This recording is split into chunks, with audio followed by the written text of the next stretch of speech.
করেছি, কি কি করতে পারিনি, কি কি করতে চাই। এবং আপনারা আপনাদের গণমাধ্যমগুলিতে ইতিমধ্যেই প্রতিদিনের প্রতিটি কর্মসূচিরই বিস্তারিত সংবাদ আপনারা সবসময় হাজির করেছেন। তারপরও আমরা এটাকে একটা যৌথভাবে সম্পাদিত করে আবার হাজির করছি, যাতে মোর ট্রান্সপারেন্ট থাকতে পারি আমরা। আমাদের হাতে একটা লিখিত প্রতিবেদনের মতো আছে, 25 পাতার মতো। আপনারা সবাই পেয়ে যাবেন। কথা বলার সুবিধার জন্য আমি শুধুমাত্র একটু হেডলাইনগুলিকে একটা বলছি, যাতে সময় বেঁচে যাবে এবং কিছুটা প্রশ্ন নিতে পারবো। আহ, আমাদের মাননীয় প্রধানমন্ত্রী রাষ্ট্রীয় ভবন যমুনা ব্যবহার না করে গুলশানে নিজের বাড়ি ব্যবহার করছেন, নিজের গাড়ি ব্যবহার করছেন, নিজ খরচে তেল ব্যবহার করছেন, যা রাষ্ট্রীয় ব্যয় হ্রাসের ক্ষেত্রে একটা যুগান্তকারী পদক্ষেপ। ভিভিআইপি প্রোটোকল না নিয়ে মাননীয় প্রধানমন্ত্রী অতি সাধারণ চলাফেরায় ট্রাফিক ব্যবস্থায় নজিরবিহীন পরিবর্তন এনেছেন। তা রাষ্ট্রীয় সফরের সময় বিমানবন্দরের আনুষ্ঠানিকতা সীমিত করা হয়েছে। এমপি মন্ত্রীদের শুল্কমুক্ত গাড়ি ও সরকারি প্লট গ্রহণ না করার ঐতিহাসিক সিদ্ধান্ত আমরা নিয়েছি। বিদ্যুৎ জ্বালানি খনিজ সম্পদ মন্ত্রণালয়ে জানিয়েছেন, মধ্যপ্রাচ্যে সংকটের পরিপ্রেক্ষিতে সরকারের কার্যকর ও সমন্বিত উদ্যোগের মাধ্যমে দেশে জ্বালানি সংকট সফলভাবে উত্তরণ করা এবং ভোক্তা পর্যায়ে জ্বালানি তেলের নিরবিচ্ছিন্ন সরবরাহ নিশ্চিত করা সম্ভব হয়েছে। আন্তর্জাতিক বাজারে জ্বালানি তেলের অস্বাভাবিক মূল্যবৃদ্ধি সত্ত্বেও দেশে জ্বালানি তেলের মূল্য সহনীয় পর্যায়ে রাখা হয়েছে।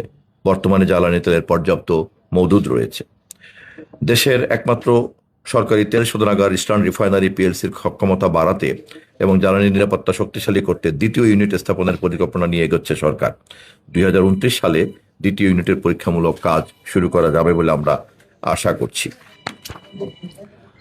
অর্থ মন্ত্রণালয়ের ক্ষেত্রে সরকার দেশের অর্থনৈতিক উন্নয়নকে অধিকতর শক্তিশালী, স্থিতিশীল ও অন্তর্ভুক্তিমূলক করার লক্ষ্যে ইতিমধ্যে একগুচ্ছ বিশেষ পদক্ষেপ গ্রহণ করেছে। সরকারের মূল লক্ষ্য হল 2034 সালের মধ্যে $1 ট্রিলিয়ন অর্থনীতিতে রূপান্তরিত হওয়া। এ লক্ষ্য অর্জনে খাতভিত্তিক স্বল্প, মধ্য ও দীর্ঘমেয়াদী কর্মপরিকল্পনা প্রণয়ন করা হয়েছে। জনপ্রশাসনে আগামী 5 বছরে 5 লক্ষ শূন্য পদে জনবল নিয়োগের লক্ষ্যমাত্রাকে সামনে রেখে জনপ্রশাসন মন্ত্রণালয়ের সময়বদ্ধ 180 দিন, 1 বছর, 5 বছর এরকম বিভিন্ন পর্বে কর্মপরিকল্পনা গ্রহণ করেছেন। বিগত 3 মাসে লিবিয়া হতে স্বেচ্ছায় দেশে প্রত্যাবর্তন ইচ্ছুক 863 জন অনিয়মিত বাংলাদেশিকে ফ্লাইট যোগে দেশে ফিরিয়ে এনেছেন আমাদের পররাষ্ট্র মন্ত্রণালয়। মধ্যপ্রাচ্যে চলমান সংঘাত পরিস্থিতির প্রেক্ষাপটে ইরান থেকে এখন পর্যন্ত প্রায় 200 জন বাংলাদেশ নাগরিককে সফলভাবে বাংলাদেশে তারা প্রত্যাবর্তন করিয়েছেন। মাধ্যমিক ও উচ্চশিক্ষা বিভাগে গৃহীত যে সকল কার্যক্রম শিক্ষা মন্ত্রণালয় নিয়েছে, বর্তমান সরকারের নির্বাচনী ইস্তেহার বাস্তবায়নের লক্ষ্যে মাধ্যমিক ও উচ্চশিক্ষা অধিদপ্তরের 38টি নতুন প্রকল্প গ্রহণের প্রস্তাব শিক্ষা বিভাগে প্রেরণ করেছেন। দেশে 15টি বিজ্ঞান ও প্রযুক্তি বিশ্ববিদ্যালয়ে ফ্রি ওয়াইফাই সেবা চালু করা হয়েছে এবং 11টি বিশ্ববিদ্যালয়ে গ্লোবাল লাইব্রেরি কার্যক্রম পরিচালিত হচ্ছে। বিদেশে উচ্চশিক্ষার লক্ষ্যে রাষ্ট্রীয় অর্থনৈতিক সহায়তায় সর্বোচ্চ 10 লাখ টাকা জামানতবিহীন ব্যাংক গ্যারান্টির সিদ্ধান্ত নেওয়া হয়েছে। আবারও শুরু হয়েছে শিশু কিশোরদের প্রতিভা অন্বেষণের প্রতিযোগিতা নতুন করি। প্রথমবারের মতো সংযুক্ত হচ্ছে ক্রীড়া ও কোরআন তেলাওয়াত সহ নানান রকম পদক্ষেপ গ্রহণ করা হয়েছে শিক্ষা মন্ত্রণালয়ের পক্ষ থেকে, যা আপনারা লিখিত প্রতিবেদনে বিস্তারিত পাবেন। এছাড়া উল্লেখযোগ্য উদ্যোগের মধ্যে আরও রয়েছে one teacher one tab multimedia classroom স্থাপন, আনন্দময় শিক্ষা নিশ্চিতকরণ, বাধ্যতামূলক তৃতীয় ভাষা শিক্ষা, সবার জন্য কারিগরি শিক্ষা। আগামী জুলাই থেকে সরকারি প্রাথমিক বিদ্যালয়ের শিক্ষার্থীদের মাঝে বিনামূল্যে স্কুল ড্রেস, জুতা ও পাঠের ব্যাগ বিতরণের পাইলট কার্যক্রম শুরু করার ঘোষণা দেওয়া হয়েছে। প্রাথমিকভাবে দেশের প্রতিটি উপজেলার 2টি বিদ্যালয়ের প্রথম শ্রেণীর শিক্ষার্থীরা এই সুবিধা পাবেন। স্বাস্থ্যক্ষেত্রে আমরা এই মুহূর্তে হামের সংকট সম্পর্কে সকলেই অবহিত এবং আমরা জানি যে হাম এর এই তৎপরতা লাগাতারভাবে না চললে তার একটা খেসারত কিভাবে জাতিকে দিতে হয়। বিগত সরকারের এক্ষেত্রে দায়িত্ব পালন করার ক্ষেত্রে যে উদাসীনতা ছিল, এ কথা আপনারাই গণমাধ্যমে বলেছেন। দায়িত্ব গ্রহণের পর আমরা হাম রোগের প্রাদুর্ভাব ও টিকার স্বল্পতাজনিত চ্যালেঞ্জের সম্মুখীন হই। সকলের সহযোগিতায় আমরা টিকার সংকট কাটিয়ে উঠতে পেরেছি। এটা খুবই দুঃখজনক যে হামের এই মৃত্যু আমাদেরকে শিখিয়ে দিয়েছে যে দায়িত্বহীনতা আজকে যদি আমি দেখাই তাহলে আগামীকাল বা পরশু তার কি খেসারত জাতিকে দিতে হয়। হামাক্রান্ত ও ঝুঁকিপূর্ণ শিশুদের ভিটামিন এ খাওয়ানো হচ্ছে। ভিটামিন এ প্লাস ক্যাম্পেইন দ্রুত বাস্তবায়ন করার জন্য ক্রয় প্রক্রিয়া চলমান। ইউনিসেফ 10ই জুনের মধ্যে ভিটামিন এ ক্যাপসুল নিয়ে আসবে। 2,24,00,000 ভিটামিন এ ক্যাপসুল ও 40 লক্ষ ভিটামিন এ ক্যাপসুল দ্রুত এসে পৌঁছাবে। দেশের টিকাদান কার্যক্রম জোরদার করতে বৃহৎ পরিসরে ভ্যাকসিন সংগ্রহ করছে সরকার। সরকার ইতিমধ্যে 83.6 মিলিয়ন মার্কিন ডলার ইউনিসেফকে প্রদান করেছে, যার মাধ্যমে 10 ধরনের প্রায় 95 মিলিয়ন ডোজ ভ্যাকসিন পাওয়া যাবে। এ মাসের 3রা মে প্রথম চালানের 15 লাখের বেশি ডোজ আইপিভি ভ্যাকসিন দেশে পৌঁছেছে। 6 মে আরও 15 লাখ ডোজ এমআর এবং 9 লাখ ডোজ টিবি ভ্যাকসিন এসেছে। দেশে টিসিবি ও এইচভিপি ভ্যাকসিনের পর্যাপ্ত মজুদ এখন রয়েছে। নতুন সরবরাহের ফলে আগামী 8 থেকে 12 মাস ভ্যাকসিনের কোনো ঘাটতি হবে না ইনশাআল্লাহ। দেশের প্রাথমিক স্বাস্থ্যসেবা নিশ্চিত করতে 1 লক্ষ নতুন স্বাস্থ্যকর্মী নিয়োগের ঘোষণা দেওয়া হয়েছে। সঠিক ও গুণগত স্বাস্থ্যসেবা পৌঁছাতে ই হেলথ কার্ড চালুর সিদ্ধান্ত নিয়েছে সরকার। এর প্রক্রিয়া চলমান রয়েছে। আমরা পরিকল্পনা মন্ত্রণালয়ের থেকে গতকালকে ন্যাশনাল ইকোনমিক কাউন্সিলের মিটিংয়ের পরে নিশ্চয়ই আপনারা সংশ্লিষ্ট সংবাদদাতারা সংবাদ করেছেন ইতিমধ্যে। আজকের পত্রিকাটি আসছে। অনেকগুলি সিদ্ধান্ত আমরা নিয়েছি বিভিন্ন প্রকল্প জনস্বার্থে, যার মধ্যে উল্লেখযোগ্য পদ্মা ব্যারেজ প্রথম পর্যায় মেয়াদকাল জুলাই 2026 হতে 2033 পর্যন্ত। পরিবেশের ক্ষেত্রে সড়ক পরিবহন ও সেতু মন্ত্রণালয়ের পরিবেশ বান্ধব আধুনিক গণপরিবহন ব্যবস্থায় অংশ হিসাবে ইলেকট্রিক বাস চালুর পরিকল্পনা বাস্তবায়নাধীন। নারীদের জন্য বিশ্বায়িত বাস সার্ভিস চালুর কার্যক্রম জরুরি ভিত্তিতে বাস্তবায়ন করা হচ্ছে।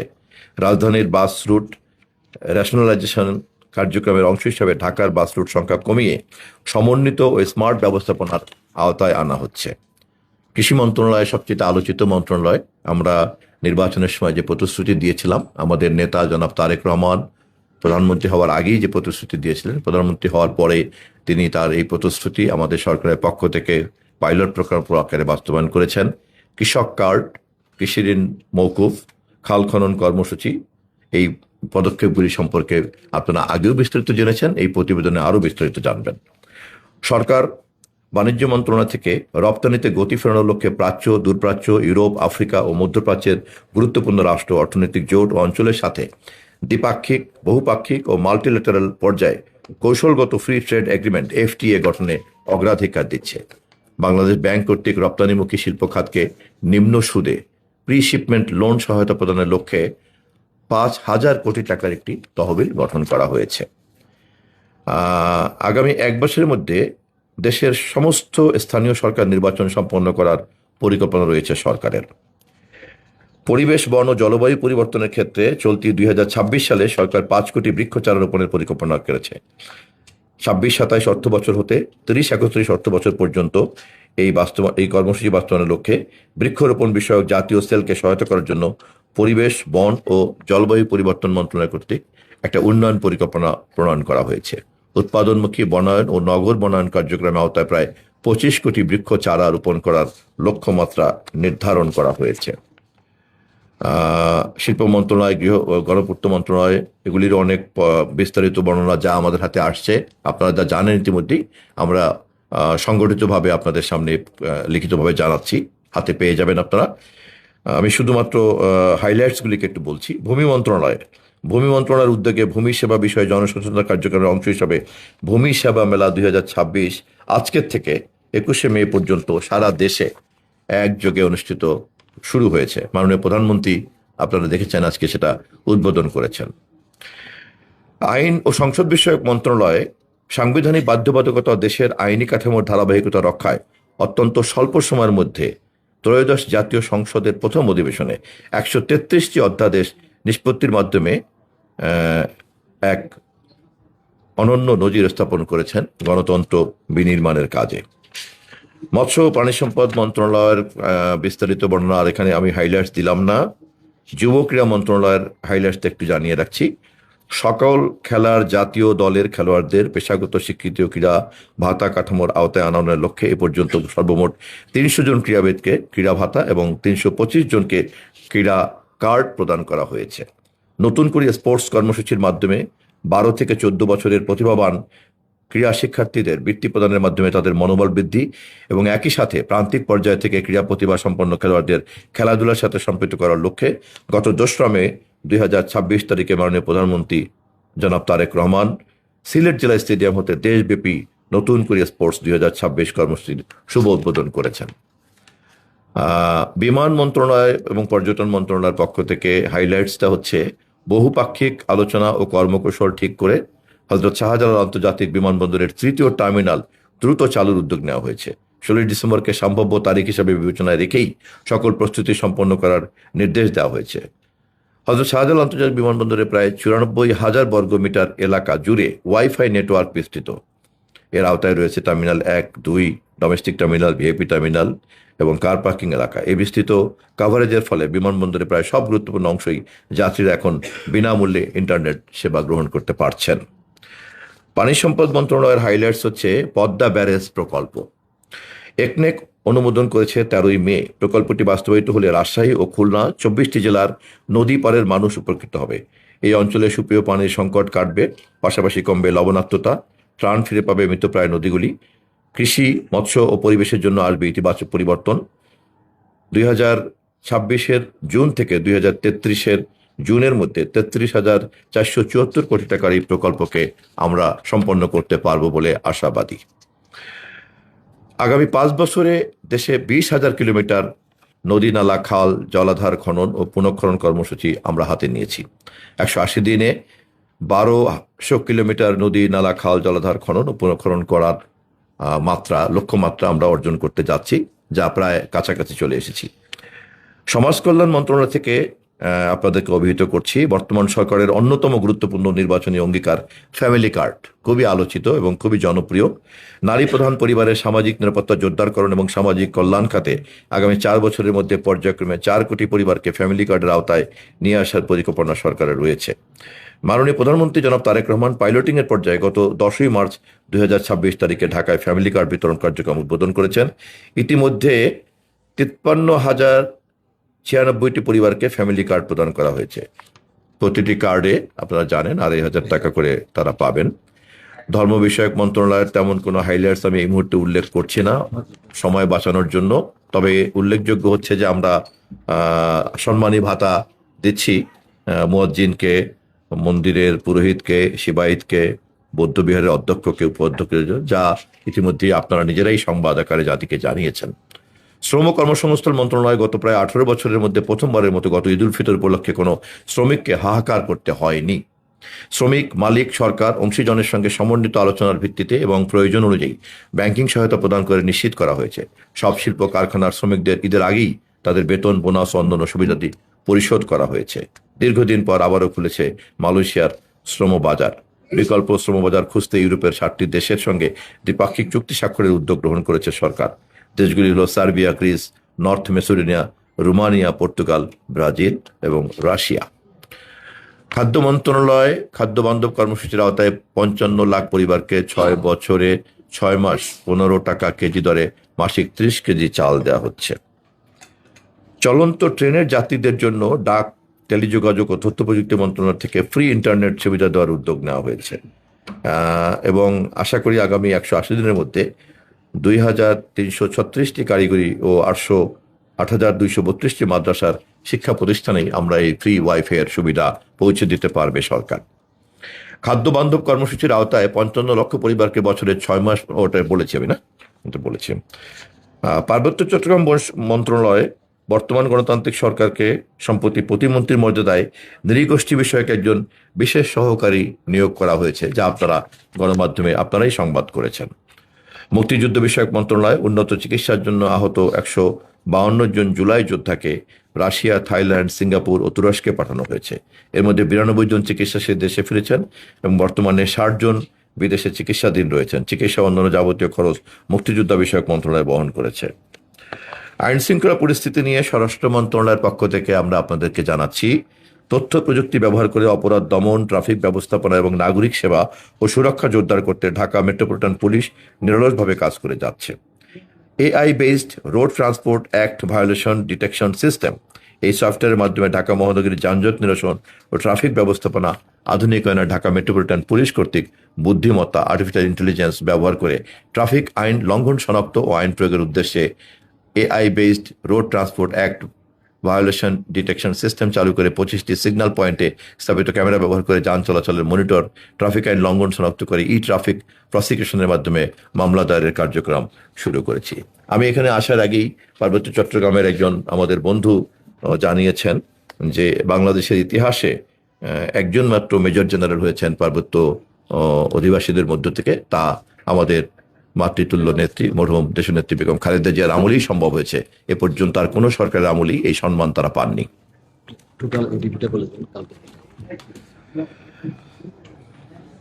দেশের মানব সম্পদ উন্নয়নে শিক্ষা স্বাস্থ্য খাতকে সর্বোচ্চ অগ্রাধিকার দিয়ে রেকর্ড 3 লাখ কোটি টাকার বার্ষিক উন্নয়ন কর্মসূচি পাশের পরিকল্পনা চূড়ান্ত করা হয়েছে গতকালকের ন্যাশনাল ইকোনমিক কাউন্সিলে।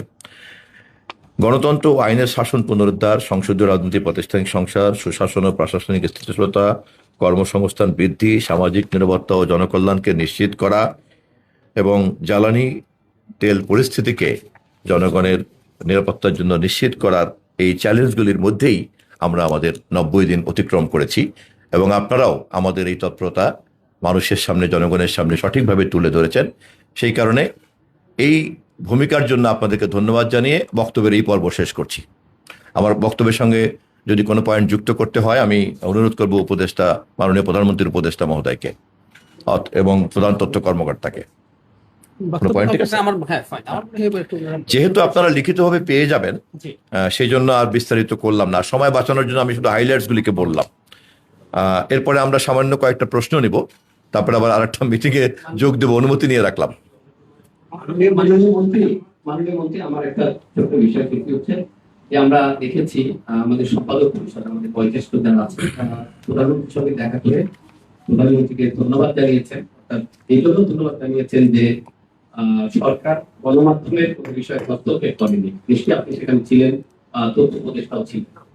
তো এরপরে আমরা আরেকটু যেটা জানি যে গত আপনাদের এই সময়, যে এই বর্তমান সরকারি সময় একজন সাংবাদিক এই পর্যন্ত গ্রেফতার হয়, নিউজ করার অথবা কোনো বিষয়ে একজন সাংবাদিক গ্রেফতার হয়। আমাদের জন্য আমার তথ্য যদি বলা হয়, একটি জাতীয় দৈনিক গতকাল সরকারকে নিয়ে বিভ্রান্তকর তথ্য ছড়িয়েছে, অর্থাৎ 8 কলামে হত্যা মামলায় বিক্ষত সাংবাদিকতা। এটি কোন সরকারের সময় তাও না, এই ধরনের একটি সংবাদ বিভ্রান্তিকর, মানুষ, সাধারণ মানুষ বিভ্রান্ত হচ্ছে। এই পত্রিকাটির যিনি মালিক তার কিন্তু আমরা দেখেছি গত সরকারের সময় তার সন্তানদের দৌরাত্ম, তারা সব পালিয়ে গেছে, বাংলাদেশে নাই কেউ, তিনি আছে, তার বিরুদ্ধে মামলা আছে। তার বিরুদ্ধে মামলাগুলো অ্যাক্টিভ করবে কিনা এবং এই ধরনের মিথ্যা তথ্যের সংবাদে আপনাদের কি ভূমিকা থাকবে মাননীয়? আমি প্রথমে এই প্রশ্নের পিছনের ব্যাকগ্রাউন্ডে আমি কয়েকটা তথ্য একটু জানিয়ে তারপরে আমি সরাসরি উত্তরে যাব। 2024 জুলাই অভ্যুত্থানের পর সাংবাদিকদের বিরুদ্ধে হওয়া মামলা পর্যালোচনায় জনাব নাহিদ ইসলাম যখন তথ্য উপদেষ্টা ছিলেন, মন্ত্রণালয়ের অতিরিক্ত সচিবের নেতৃত্বে একটা পর্যালোচনা কমিটি গঠন করা হয়েছিল। ওই কমিটি কয়েক দফায় বিজ্ঞপ্তি দিয়ে সাংবাদিকদের পক্ষ থেকে হয়রানিমূলক মামলার তথ্য আহ্বান করেছিলেন। তখন মোট 92 জন সাংবাদিক তথ্য মন্ত্রণালয়কে তাদের মামলা হয়রানিমূলক বলে জানিয়েছিলেন। প্রাপ্ত তথ্যগুলি বিশ্লেষণে দেখা গেছে সকল মামলার বাদী ব্যক্তি সরকার নয়, এর মধ্যে অফিসিয়াল ও ব্যক্তিগত বিরোধ থেকে উদ্বুদ্ধ মামলাও রয়েছে। ঢাকার বাইরের মামলাগুলো বেশিরভাগ ক্ষেত্রেই স্থানীয় বিরোধজনিত। যাদের বিরুদ্ধে মামলা হয়েছে তাদের অনেকেরই পেশা সাংবাদিকতা নয়, অনেকেই আওয়ামী লীগের অথবা অঙ্গ সংগঠনের পদে থেকে নানা অপকর্মে জড়িত ছিলেন, অনেকের উপর নিপীড়ন চালিয়েছেন। ভুক্তভোগীরা মামলা করেছে কিন্তু ভুইফোর কোনো মিডিয়ার পরিচয় ধারণ করে সাংবাদিক হিসাবে কেউ কেউ সুবিধা নিতে চাচ্ছেন। এই বিগত সরকারের এই অভিজ্ঞতাটাও আমরা উত্তরাধিকার সূত্রে পেয়েছি। গতকালকে না পরশু, গতকাল না, মাননীয় প্রধানমন্ত্রীর সঙ্গে সম্পাদক পরিষদ নামে সম্পাদকদের সংগঠন তারা দেখা করেছেন। সেখানে তাদের পরশু গতকালকের পত্রিকায় এসেছে। তখন ইতিপূর্বে মালিক যখন সংবাদপত্রের মালিকরা দেখা করেছিলেন তখনও এই কথা উঠেছিল। তখন মাননীয় প্রধানমন্ত্রী বলছিলেন যে আপনাদের যদি এরকম তালিকা থাকে আপনারা একটা তালিকা তথ্যমন্ত্রীর কাছে জমা দিবেন। তো ওনারা ইতিমধ্যে আর জমা টমা দেন নাই। কালকে আবার সম্পাদক পরিষদের মিটিংয়ে ওটা ইনফ্যাক্ট আগেই আমার পাওয়ার কথা ছিল, 1-to-1 হওয়ার কথা আর কি। তো ওটা যেহেতু মিটিংয়ের মধ্যেই উঠেছে, এটা সম্পাদক পরিষদের কিন্তু এজেন্ডা ছিল না। ওটা আগের যে দায়িত্বটা ছিল দেয়ার, একজন সম্পাদক তখন ওটা আমার হাতে দিয়েছেন, মাননীয় প্রধানমন্ত্রীর হাতে দিয়েছেন। ওটা চিত্রটা একটু জানিয়ে রাখলাম। আর আপনারা নিজেরাই যেহেতু গণমাধ্যমের সঙ্গে আছেন, আপনারা জনগণের জন্য তথ্য প্রবাহের সমস্ত ধরনের দায়িত্ব সেবামূলক কাজ করছেন, আপনাদের পেশাই তাই, মহান পেশা।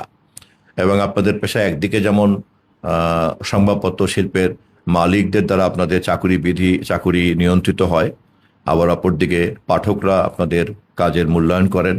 অপরদিকে রাষ্ট্র এবং সরকারের হাতে যে আইন কানুন বিধিবিধান আছে সেটা দিয়েও কম বেশি, কিন্তু পুরো ব্যাপারটাই আমরা গতকালকেও আলাপ করেছি, গত পরশুদিনও আলাপ করেছি সম্পাদকদের সঙ্গে মাননীয় প্রধানমন্ত্রীর উপস্থিতিতে, এর আগে সংবাদপত্র মালিক সমিতির সঙ্গে কথা বলেছি।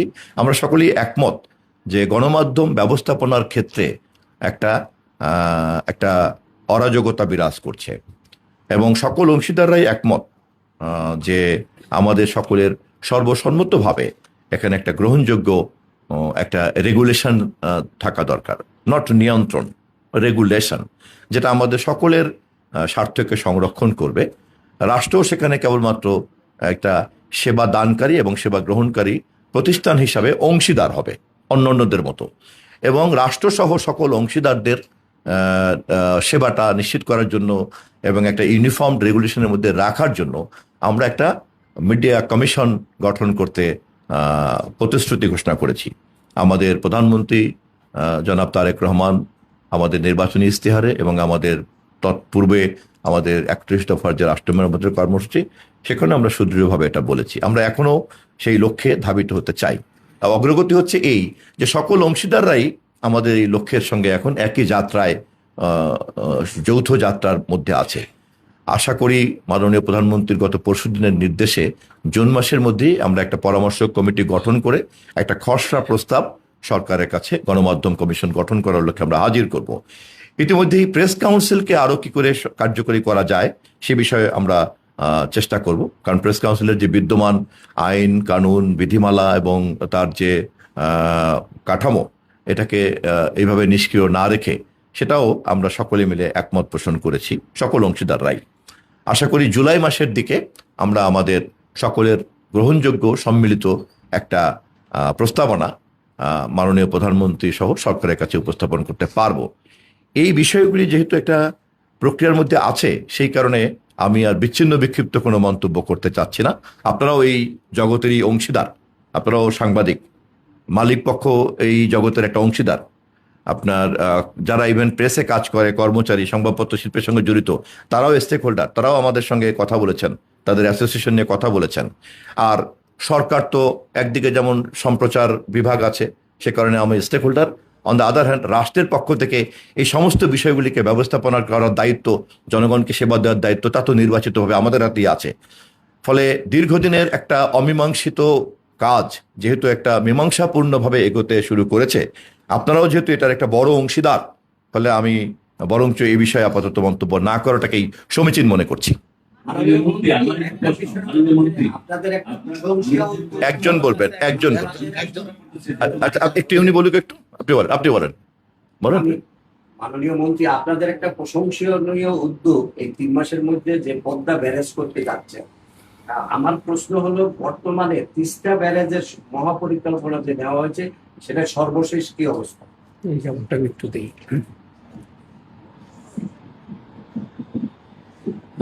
ব্যারাজ নিয়ে আমাদের যে কমিটি আছে, জয়েন্ট রিভার কমিশন, জেআরসি, আমি সেটার উপদেষ্টাদের একজন, সো আমি ব্যাপারটা একটু ক্লিয়ার করতে চাই। পদ্মা নিয়ে জানা গেল, তিস্তা মহাপরিকল্পনা নিয়ে যখন মাননীয় প্রধানমন্ত্রীর সাথে বৈঠক হয়েছে তখন একটা ফাইন্ডিং ছিল, সেটা হচ্ছে এরকম: তিস্তা মহাপরিকল্পনা আপনারা যারা মনোযোগ দিয়ে খেয়াল করেছেন দেখবেন, এই মহাপরিকল্পনা মূলত বন্যা নিয়ন্ত্রণ করার জন্য, ভাঙন প্রতিরোধ করার জন্য। ওখানে বলা হয়েছে যে নদীটাকে ন্যারো ডাউন করা হবে, 800 মিটারের মতো করে আনা হবে, ড্রেজিং করে গভীর করা হবে, পাড় বাঁধাই করা হবে। এটা ফ্যাক্ট, তিস্তা অববাহিকায় ভাঙন একটা মেজর প্রবলেম, কোনো সন্দেহ নাই, বন্যা একটা মেজর প্রবলেম। কিন্তু এটা শোনার পর যখন প্রেজেন্টেড হলো, তখন মাননীয় প্রধানমন্ত্রী যে প্রশ্নটা করেছেন, আমরা অনেকে ওই প্রশ্নটা তুলেছি, সেটা হচ্ছে এই: পদ্মা ব্যারাজে আমরা বর্ষায় যে পানি আছে সেটা রিটেইন করছি, কিছুটা ধরে রাখার চেষ্টা করছি যাতে আমাদের শুষ্ক মৌসুমেও আমরা কিছুটা কাজে লাগাতে পারি। তিস্তায় সেই ধরনের কোনো পদক্ষেপ নেই। আমি আবারও বলছি, এক্সিস্টিং যে মহাপরিকল্পনা সেটা মেয়ারলি একটা ভাঙন এবং বন্যা প্রতিরোধ পরিকল্পনা এরকম। এটার মধ্যে পদ্মা ব্যারাজের মতো পানি রিটেইন করা, সংরক্ষণ করে সেটা ব্যবহার করার অপশন যেহেতু ছিল না, সে কারণে এই প্রজেক্টটা নিয়ে প্রশ্ন উঠেছে এবং মাননীয় প্রধানমন্ত্রী রাইটলি বলেছেন যেহেতু আমাদের তিস্তাতেও শুষ্ক মৌসুমে পানি থাকে না, সেজন্য এই পানি রিটেইন করার অপশন সহ নতুন করে প্রকল্পটাকে কারেক্ট করে উপস্থাপন করতে বলা হয়েছে। সুতরাং আমরা তিস্তা প্রকল্পের কিছুটা সংশোধনী হবে, হয়ে তারপর এটা উপস্থাপিত হবে, সে কারণে এই দেরি। আমি আশা করছি জনগণ বুঝতে পারবেন এটা জনগণের সর্বাঙ্গীন কল্যাণের জন্য এবং আরো ব্যাপক আকারে প্রজেক্টটা নেওয়া হচ্ছে। আমি যে প্রশ্নটা করতেছি একটু প্রশ্নটা হলো, আপনি মাননীয় মন্ত্রীর কাছে মাননীয় মন্ত্রী একটা উত্তর দিয়েছেন সাংবাদিক নিপীড়নে, সম্পাদক পরিষদও দেখা করেছেন, আমরা নিউজও দেখেছি। আমাদের প্রশ্ন, যারা সরাসরি মানে হত্যাকাণ্ডে উস্কানিদাতা এবং যারা বিভিন্ন সময়ে মানে শেখ হাসিনার পাচাটা মানে যেটা বলা হয় যে শেখ হাসিনাকে খুনে উৎসাহিত করছে এবং শেখ হাসিনাকে এই ফ্যাসিস্ট বানাইতে সহায়তা করছে, কিংবা যাদের অ্যাকাউন্টে 200-300 কোটি টাকা আছে বিভিন্ন ভাবে, বা যারা দলীয় ভাবে দলের প্রভাব বিস্তার করছে সাংবাদিকতার আড়ালে, সেই সব লোক যদি সেই সব লোকের মুক্তির কামনা করে যদি বিবৃতি দিয়ে থাকে যে এই যে জুলাই একটা অভ্যুত্থান হয়েছে ফ্যাসিবাদের বিরুদ্ধে, সেটা কি বাংলাদেশের মানুষের বিরুদ্ধে যায় কিনা এই বিষয়টা, এবং আপনারা এটা কিভাবে দেখছেন? আরেকটা বিষয় হলো, বিগত দিনে 17 বছরে আমি দিনকালে ছিলাম, দিনকাল পত্রিকা বন্ধ করে দিয়েছিল, আমার দেশে আব্দুল ভাই ছিলেন, আমার দেশ বন্ধ করে দিয়েছিল, দিগন্ত টিভি, ইসলামিক টিভি, অসংখ্য টেলিভিশন বন্ধ করে দিয়েছিল। মাহমুদুর রহমান সম্পাদক, ওনাকে রক্তাক্ত করা হয়েছিল কুষ্টিয়াতে, এবং আসাদ ভাই উনি সহ অসংখ্য সাংবাদিককে গ্রেফতার করা হয়েছে। একটু সংক্ষেপ করবেন। ৬৬ জন সাংবাদিককে হত্যা করা হয়েছে। এই সম্পাদক পরিষদ কিন্তু বিগত দিনে তাদের নিয়ে কোনো বিবৃতি দেয় নাই। এটা কি কোনো উস্কানিমূলক, বা এই সময়ে সরকারের এই সময়ে কোন নতুন করে ষড়যন্ত্র শুরু হয়েছে কিনা, সরকার এটা কিভাবে দেখছে, এটাই আমার প্রশ্ন। আপনি বলেন, ওই যে পিছনে কথা বলতে যাচ্ছিলেন, বলেন। আমি বলতে চাচ্ছিলাম যে 5 আগস্টের পরে 2024 ডিসেম্বরে কিন্তু ইডি র্যাপিডের কথা দাবি করেছিল, তারা দায়িত্ব নিয়েছেন 3 মাস। কেন কি দাবি করেছিলেন? সংবাদ সম্মেলন আমরা আসলে অনেক ধরনের প্রশ্নের উপদেষ্টা এখানে আছেন। র্যাব বিরুদ্ধে চাইলে বিএনপি 5 আগস্টের পরে এখন আমার র্যাবকে বহাল রাখা হচ্ছে, কোন বাস্তবতায় সরকার আসলে কেন মনে করছে যে এই টেলিং প্রক্রিয়া বলেন। নোট নিউ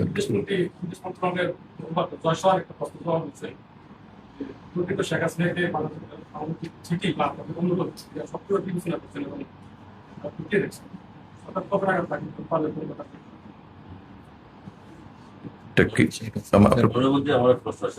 আমি একটু আপনার প্রশ্নটা একটু পরিষ্কার করবেন একটু। জয়সওয়াল, ভারতের বিদেশ মন্ত্রণালয়ের মুখপাত্র জয়সওয়াল একটা তথ্য বলছেন ভারতের সিটির জবাবে কষ্টের জবাবে বাংলাদেশ যে সিটি দিয়েছে আমরা পেয়েছি, এখন আমরা সক্রিয় ভাবে সেটা পর্যবেক্ষণ করে দেখছি। আমার তথ্য হবে যারা শেখ হাসিনাকে দণ্ড কার্যকর করার জন্য করবে না পাবেন বলে আশা করছি। জি, আপনি বলেন। আমি বলতে চাচ্ছি যে আমাদের যে গণমাধ্যমে আমরা যারা কাজ করি বা পত্রিকা এবং অনলাইনের ব্যাপারে একটা নীতিমালা আছে, আমাদের একটা ওয়েজ বোর্ড আছে, এই অনুযায়ী বেতন ভাতা নির্ধারিত হয়। কিন্তু আমাদের চ্যানেলে যারা কাজ করেন এবং নতুন ইউটিউব চ্যানেলের নামে যেগুলো হচ্ছে, এখানে আসলে কোনো নিয়ন্ত্রণ নাই। এখানে আমাদের সাংবাদিকদের আসলে বেতন বৈষম্য এবং এটা কোনো অর্গানোগ্রাম নাই, কোনো অর্গানোগ্রাম নাই এবং বেতন কাঠামো নাই।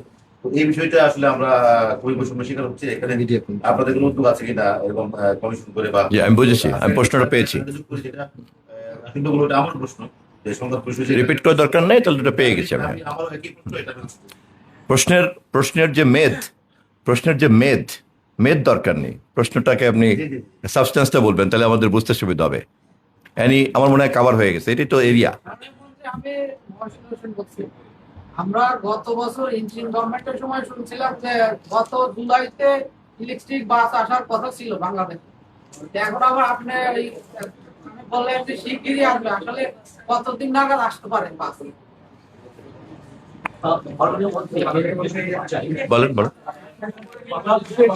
বাংলাদেশের যে সর্বাত্মকভাবে যে আমাদের জনসেবা নিশ্চিত করে সরকারের, এখন সেই সেবায় দেখা যাচ্ছে যে সরকারের যে পরিকল্পনা জনগণের জন্য, কিন্তু জনগণ সেই সেবা আসলে পৌঁছায় না, পায় না।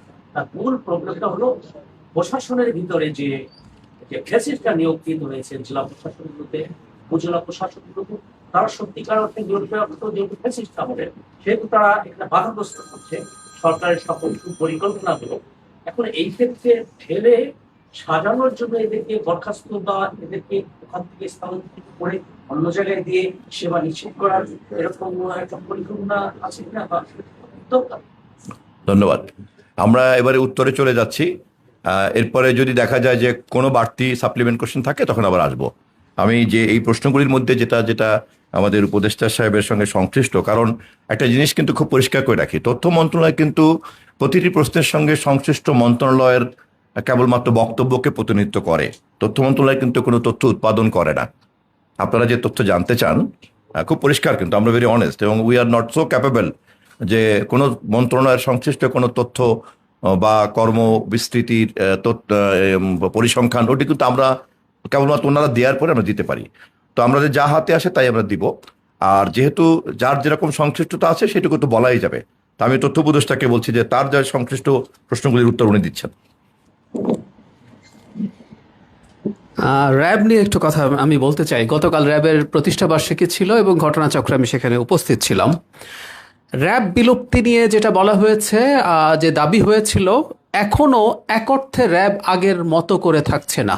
আমি আবারও বলছি আগের মতো। কেন বলছি? কারণ গতকালই স্বরাষ্ট্রমন্ত্রী, মাননীয় স্বরাষ্ট্রমন্ত্রী এই ঘোষণা দিয়েছেন, আপনারা নিউজ করেছেন, র্যাবের জন্য একটা নতুন আইন হবে। এতদিন পর্যন্ত র্যাব আর্ম পুলিশ ব্যাটালিয়নের একটা অপশনের অধীনে কাজ করছিল। সো একটা পূর্ণাঙ্গ আইন হচ্ছে, যে আইনের মধ্যে র্যাবের সব কিছু অনেক বেশি ওয়েল ডিফাইন্ড থাকবে। সুতরাং র্যাব বিলুপ্তির যে দাবি বিএনপি করেছিল, এক অর্থে, আবারও বলছি এক অর্থে, প্লিজ আমার কথা মিসকোট করবেন না, ফটোকার্ড ভয় পাই ইদানিং, তো এক অর্থে সেইভাবে র্যাব থাকছে না এবং নামও সম্ভবত পাল্টে যাচ্ছে। সম্ভবত বলছি কারণ এই ধরনের অপশন গতকাল মাননীয় স্বরাষ্ট্রমন্ত্রী জানিয়েছেন এবং তিনি সেটাও জানিয়েছেন যে এই আইনটা করার জন্য তিনি অ্যাক্টিভলি কাজ করছেন। আরেকটা কথা আমি একটু বলে রাখি, এর কিছুদিন আগে, দুদিন আগের কথাই হলো, মাননীয় প্রধানমন্ত্রীর সাথে সম্পাদক পরিষদের যে বৈঠক ছিল সেখানে আমাদের মাননীয় সম্পাদকরা মানে আমাদের এই সমসাময়িক অনেক ইস্যু এনেছিলেন। এর মধ্যে ব্যাংকের আইনের প্রসঙ্গে এনে খেলাপি ঋণের আলাপ এনেছিলেন। তো তখন আমি সম্পাদকদের উদ্দেশ্যে এটা বলেছিলাম যে একটা আইন আসলে কিভাবে প্রযুক্ত হবে সেটা ডিপেন্ড করে ওই সরকারের চিন্তা কি। এই সরকার খেলাপি ঋণকে পেট্রোনাইজ করবে না। হাসিনার সময় যেভাবে লুট হয়েছে সেটা শেখ হাসিনার এন্ডোর্সমেন্টে হয়েছে। ঠিক একইভাবে র্যাব যেভাবে ব্যবহৃত হয়েছে মানবাধিকারের মারাত্মক লঙ্ঘনের জন্য, সেটা হয়েছিল শেখ হাসিনার কারণে। ইন্টারিমের সময় হয়নি। কেউ কেউ বলবেন ইন্টারিমের সময় তো যেহেতু দলীয় সরকার না, এখন দলীয় সরকার। একই কথা মাননীয় স্বরাষ্ট্রমন্ত্রী গতকাল বলেছেন যে মর্নিং শোজ দ্য ডে, 3 মাসে কি হয়েছে। একইভাবে আমরা বলছি একটা গণতান্ত্রিকভাবে নির্বাচিত সরকার আবার গণতান্ত্রিকভাবে নির্বাচিত হতে চায়, সে একটা বাহিনীকে কোনোভাবেই ব্যবহার করবে না। তবে একটা রাষ্ট্রে একটা এলিট ফোর্স থাকা দরকার আছে। কারণ র্যাবের সমালোচনা যদি সরিয়ে রাখি, আমরা দেখব র্যাব অত্যন্ত কেপেবলভাবে নানা ধরনের সন্ত্রাস তারা মোকাবেলা করতে পেরেছে, অপরাধ মোকাবেলা করতে পেরেছে, যেটা আমাদের কনভেনশনাল পুলিশ বাহিনী পেরে ওঠেনি। তাদের অনেক ভালো ইকুইপমেন্টস আছে, তাদের অনেক ভালো প্রশিক্ষণ আছে, সব কিছু মিলিয়ে। সেজন্য একটা এলিট ফোর্স থাকবে, সেটা র্যাব নামে হোক বা ভিন্ন নামে হোক, এবং ওয়েল ডিফাইন্ড আইন থাকবে। ফলে আগের যে ঝুঁকিগুলো আছে সেগুলো থাকবে না। সাংবাদিকদের প্রশ্নে একটা কথা বলে আমি বাকি অংশে মাননীয় মন্ত্রীর কাছে যাব। একটা কথা আমরা খেয়াল রাখা দরকার, শেখ হাসিনাকে আমরা ক্ষমতা থেকে হটাতে চেয়েছি কারণ তিনি ইনসাফ করেন নাই। একটু মন দিয়ে খেয়াল করবো আমরা। পরবর্তী যে বাংলাদেশ তৈরি হয়েছে তার প্রধান উদ্দেশ্য হচ্ছে এখানে ইনসাফ থাকবে, এমনকি শত্রুর প্রতি ইনসাফ থাকবে। শেখ হাসিনার প্রতি আমাদের ইনসাফ থাকবে। শেখ হাসিনা যদি আসে বাংলাদেশে ফেরত, তাকে কোনো এক্সট্রা জুডিশিয়াল কিছু আমরা আসলে করব না। আমাদের কাছে প্রতিজ্ঞা কি?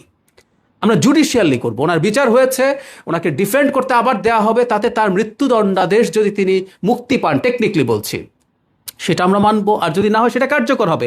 এটাই হচ্ছে ইনসাফ। কারণ মৃত্যুদণ্ড হওয়াও কিন্তু ইনসাফ, যে আমি আপনাকে প্রপার বিচারিক প্রক্রিয়ায় কাজটা করেছি। সাংবাদিকদের জন্য যারা আপনারা যেসব অভিযোগ করেছেন, আমি রিয়েলি বিশ্বাস করি মারাত্মক দুর্নীতির অভিযোগ আছে, তারা আমাদের যে মানবাধিকার বিরোধী অপরাধ হয়েছে আমি ব্যক্তিগতভাবে মনে করি সেটাতে তাদের কারো কারো উস্কানি আছে, কিন্তু ওইটাই হলো কথা, তার অপরাধ যেটা সেটাই যেন বিচার হয়। আমাদের রাষ্ট্র এবং সরকার সেটা নিশ্চিত করতে চায়। ফলে কোনো সাংবাদিক যিনি প্রচুর করাপ্ট ছিলেন তার বিরুদ্ধে যদি অন্যায়ভাবে কোনো মামলা হয়ে থাকে সেইটার ব্যাপারে আসলে আমরা কথা বলছি। আমাদের সরকারের অবস্থানটা ওই জায়গায়, আমি আশা করি ব্যাপারটা বোঝাতে পেরেছি। এর এই এই দুটো বিষয় বাদে যেগুলি বলেছেন আমি টাচ করব। আর এই বিষয়ে মাননীয় আমাদের প্রধানমন্ত্রীর উপদেষ্টা মহোদয় যেটা বললেন, আমি আবারও মনে করিয়ে দিচ্ছি যে স্বরাষ্ট্র মন্ত্রণালয় এবং স্বরাষ্ট্রমন্ত্রী মহোদয় যা বলেছেন বা যা প্রকাশ করেছেন উনি আবারও আপনাদের সামনে সেটাই উপস্থাপন করেছেন। আমরা কেবলমাত্র বাহক। আপনারা সাংবাদিকতা নিয়ে যে কথাগুলি বলেছেন এবং ওয়েস্ট বোর্ড নিয়ে যে কথা বলেছেন, মূলত আমি আগেই যে কর্মপরিকল্পনা বা রোডম্যাপের কথা বলেছি তার মধ্যেই কিন্তু এটা পড়ে। ধরেন ওয়েস্ট বোর্ড নিয়ে আপনারা কথা বলছেন, এটা মূলত সাংবাদিক ভাইরা বনাম ওই প্রতিষ্ঠানের মালিক। সরকার হিসাবে সৎ মালিকদেরকে পৃষ্ঠপোষকতা দেওয়া আমাদের দায়িত্ব। সাংবাদিকদেরকে যিনি বেতন দিতে পারেন না, অন্যায়ভাবে অপেশাদারী আচরণ করেন তাদের সঙ্গে, সেখান থেকে তাদেরকে রক্ষা দেওয়ার দায়িত্ব আমাদের। সাংবাদিকরা ওই প্রতিষ্ঠানের মালিক এবং সাংবাদিকদের যদি কোনো বিরোধ হয় তা নিষ্পত্তি করার দায়িত্ব আমাদের। ফলে এই পুরো ব্যাপারটাকে, আমাদের এই কর্তৃত্বকে চর্চা করতে গেলে পরে যে ধরনের নীতিমালা, বিধিমালা, আইন কানুন এগুলি যেহেতু ওইভাবে গোছালো নাই, আমি বারবারই বলছি, এবং আপনারা নিজেরাই যেহেতু স্টেক হোল্ডার, আমি বিনীতভাবে বলবো যে আমাদেরকে সময় দিবেন। আমরা আশা করি আগামী জুলাই আগস্টের মধ্যে আপনাদের সামনে আপনাদের সকলের স্বার্থ নিশ্চিত করি। কারণ এখন আমি একটা কথা বললাম, সাংবাদিকরা খুশি হলেন, মালিকরা অখুশি হলেন। আবার এমন একটা কথা বললাম, মালিকরা খুশি হলেন কিন্তু ওই প্রেসের কর্মচারীটা অখুশি হলো। কিন্তু আর যদি আমি একটা সকলের কাছে গ্রহণযোগ্য একটা নীতিমালা তৈরি করে, কমিশন তৈরি করে তারপরে যদি কথা বলি, তাহলে আর কিন্তু এই ভুল বোঝাবুঝিটা হবে না। তা আমরা যেহেতু একটা নতুন শুভযাত্রা শুরু করতে যাচ্ছি গণমাধ্যম ব্যবস্থাপনা করার ক্ষেত্রে, এই জন্য আমি আপনাদের সকলের সহযোগিতা চাই। তবে সম্পাদকদের মধ্যে সেদিন কিন্তু অনেকে কথাও বলেছেন, যারা যারা মিথ্যা মামলার অভিযোগের কথা বলেছেন তাদের মধ্যেই কিন্তু অনেকে আবার বলেছেন যে অনেকেই অপসাংবাদিকতা করেছে, এবং অনেকে কথাও বলেছেন যে এই সাংবাদিকতার কারণে দেশে অনেক অরাজকতাও হয়েছে। কিন্তু এগুলিকে প্রচলিত আইনের কাঠামোতে অপরাধ হিসাবে চিহ্নিত করার কোনো আইন কানুন না থাকার কারণে দেখা যায় যে ক্ষুব্ধরা অনেক সময় ভিন্ন আইনকে ব্যবহার করছে। অপরাধটা একরকম ব্যবহার করছে, কারণ যে অপরাধ সেই অপরাধকে আইনের কাঠামোতে আনা যাচ্ছে না, এরকম বিষয়গুলি কিন্তু রয়ে গেছে। আমি বিনীতভাবে জানিয়ে রাখছি যে ঢালাওভাবে যেমন মিথ্যা মামলা থেকে তাদেরকে রক্ষা করতে হবে এমন কথাও যেমন ছিল, তেমনি অপসাংবাদিকতার কারণে দেশে অনেক নৈরাজ্য হয়েছে এবং সাংবাদিকতা বহির্ভূত কোনো কোনো অপরাধে অনেকেই জড়িত এবং তাদের জন্য আমরা তদবির করছি না, এ কথাও কিন্তু ওখানে কোনো কোনো সম্পাদক আলোচনা করেছেন। আমরা আমাদের কমিশন গঠন করার পরে এই ধরনের তৎপরতাকে প্রচলিত আইনের মধ্যেও কিভাবে আনা যায় এবং আইনিভাবে এই সমস্ত অপরাধকে কি করে চিহ্নিত করা যায়, আমরা সেটাও নিয়েও তখন কিন্তু ওই কমিশন কাজ করব। এই জন্যই আমি সুনির্দিষ্ট কোনো মন্তব্য করলাম না, আমাদের আইনের সীমাবদ্ধতা বলে রাখলাম। আমাদের গণকমিশন না থাকার কারণে যে ভোগান্তিটার মধ্যে আমরা সকলে আছি সেটাও আমি বলে রাখলাম, এবং আমাদের যে একটা নতুন যাত্রা করার পরিকল্পনা সেটা আমি আপনাদেরকে জানিয়ে রাখলাম। আর ইতিমধ্যেই উপদেষ্টা মহোদয় বলেছেন যে আমরা জানি যে কোনো ধরনের একটা অভিযোগের কিন্তু প্রথম পর্যায়ে অভিযোগ দায়ের করা হয়, তারপর ওটা একটা তদন্ত প্রক্রিয়া যায়, তারপর ওটা একটা প্রসিকিউশন পর্যায়ে যায়, তারপরে কিন্তু ওটা একটা লোক অপরাধীকে অপরাধী না চিহ্নিত হয়। এবং এই পুরো প্রক্রিয়াটিতে যে কোনো একজন অপরাধী, যে কোনো একজন অভিযুক্ত অপরাধী নয় এটা প্রমাণ করার জন্য সর্বোচ্চ চেষ্টা তিনি করতে পারেন, এবং তিনি যদি চান রাষ্ট্রও তাকে সহযোগিতা করে। এটাই তো ন্যায্য বিচার, এটাই তো ইনসাফের কথা বলছেন। এবং আমরা যে কোনো ব্যক্তির ক্ষেত্রে পলাতক রাষ্ট্র সরকার প্রধান থেকে শুরু করে একদম সাধারণ একজন নাগরিকের ক্ষেত্রেও আমরা এই ইনসাফের নীতি এবং আমরা এই ন্যায় বিচারের নীতি, আমরা মৌলিক নীতিকে আমরা অনুসরণ করব। আর জনসেবা প্রশাসনের যে সমস্যাগুলির কথা বলেছেন, বিচ্ছিন্ন বিক্ষিপ্ত এরকম বেশ কিছু অভিযোগ কোথাও কোথাও এসছে, জনপ্রশাসন মন্ত্রণালয়ের কাছে ইতিমধ্যেই এ বিষয়ে তাদের হাতে অনেক ধরনের তথ্য আছে এবং এটার আলোকেই তারা জনপ্রশাসন মন্ত্রণালয়কে সরকারের যে ঘোষিত যে নির্বাচনী ইস্তেহার এবং যে নীতি এবং সেবার যে লক্ষ্য এবং ঘোষণা করেছি তার সঙ্গে সামঞ্জস্যপূর্ণ করেই জনপ্রশাসনকে সাজানোর কাজে তারা হাত দিয়েছেন। সর্বশেষ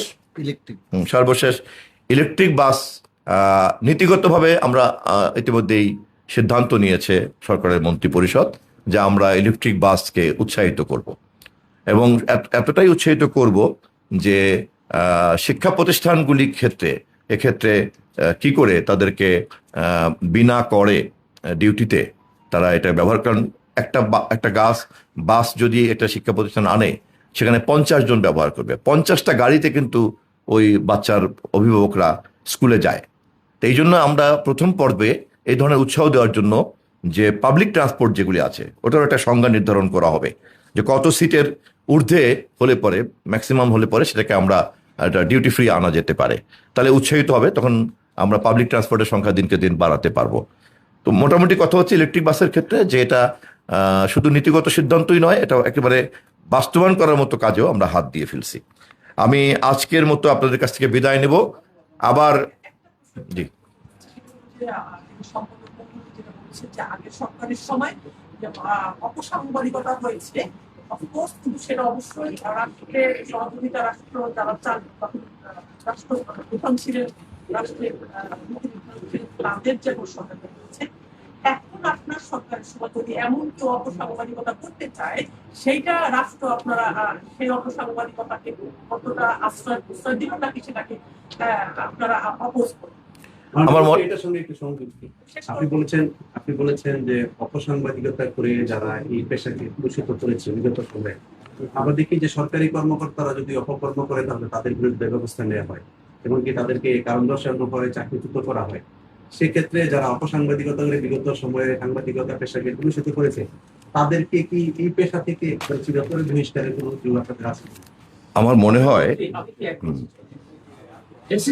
সরকার সাংবাদিক এবং সম্পাদক হিসেবে আমাকে করেছে, আমি পাচ্ছি না। এখন এর সাথে আমি দেখছি আমার সংবাদপত্রের মালিক সম্পাদকরা, এই সম্পাদক পরিষদের লোকেরা, এই সাংবাদিকরা জড়িত এবং এই হাসিনার প্রকৃত মেইন স্ট্রিম পাওয়ার হচ্ছে এই সাংবাদিক।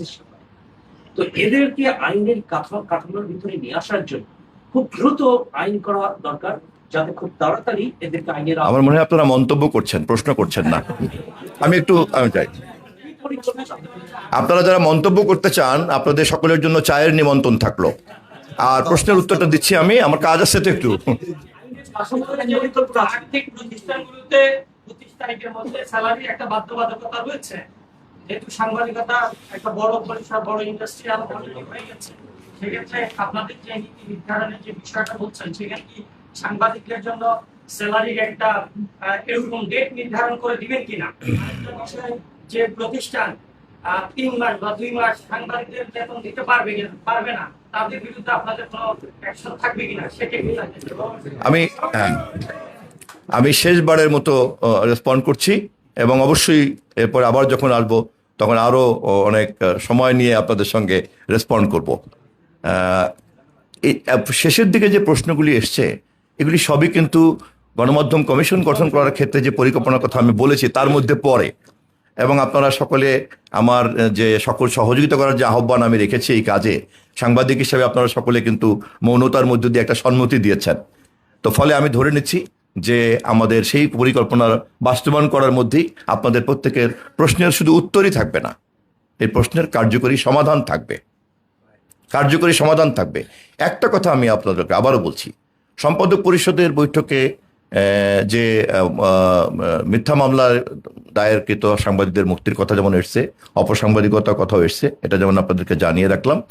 এবং এটাও আমরা সকলে জানি যে এই ধরনের তৎপরতা এখন পর্যন্ত প্রচলিত আইনি অপরাধ হিসেবে চিহ্নিত করার মতো কোনো আইন আমরা নাই বা ধারা নাই, কোনো ধারা নাই যে এই ধারাতে তাকে ফেলা হবে, কেউ দিতে পারেন না। আমি এই প্রশ্নটা করেই আপনার এই প্রশ্নের মধ্যে আপনাদের উত্তর পেয়ে যাবেন। 1971-এর মহান মুক্তিযুদ্ধের সময়, স্বাধীনতা যুদ্ধের সময় যারা গণহত্যা করেছিলেন, তখনকার এই গণহত্যার পক্ষে বা পাকিস্তানের পক্ষে যে গণমাধ্যম বা সাংবাদিকদের তৎপরতা ছিল, সেই অপরাধকে আমরা কি আজ পর্যন্ত গণমাধ্যম সংক্রান্ত আইন কানুন বিধিবিধানের মধ্যে আনতে পেরেছি? পারি নাই। যদি নাও পেরে থাকি তাহলে কি তা অপরাধ নয়? একটু উত্তর দিবেন আমার প্রশ্ন। আপনারা তো আমাকে অনেক প্রশ্ন করেছেন। অপরাধ তাহলে আইনে না থাকলেও এ ধরনের অনেক অপরাধ আমরা চিনি, জানি। অতএব অপরাধ সম্পর্কে যে শাশ্বত ধারণা আছে, আপনারা সকলের সহযোগিতা করলে কমিশন গঠন করার মধ্য দিয়ে এ ধরনের বিমূর্ত বিষয়গুলিকে আমরা মূর্তমান করব। ধন্যবাদ।